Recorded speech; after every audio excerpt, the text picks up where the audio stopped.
আশুলিয়ায় অবৈধভাবে তিতাস গ্যাসের সংযোগ নিয়ে চুন কারখানার কার্যক্রম পরিচালনার দায়ে 50,000 টাকা জরিমানা করেছে ভ্রাম্যমাণ আদালত।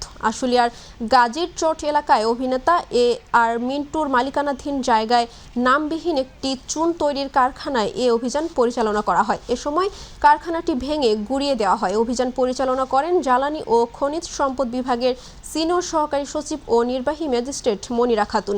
তিনি বলেন, অবৈধভাবে তিতাস গ্যাসের সংযোগ নিয়ে চুন তৈরি করছিল একটি প্রতিষ্ঠান, পরে ভেকু দিয়ে কারখানাটি গুঁড়িয়ে দেওয়া হয়। এ ধরনের অভিযান অব্যাহত থাকবে বলেও জানান এই কর্মকর্তা।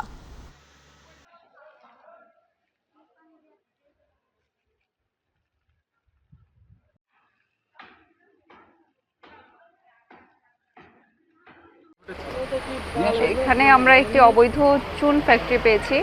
তো ইতোমধ্যেই অবৈধ চুন ফ্যাক্টরির স্থাপনাগুলো ধ্বংস করা হয়েছে এবং সম্পূর্ণভাবে এটা কাজটা কমপ্লিট করতে আরও হয়তো বা 1 ঘন্টার মতো সময় লাগতে পারে।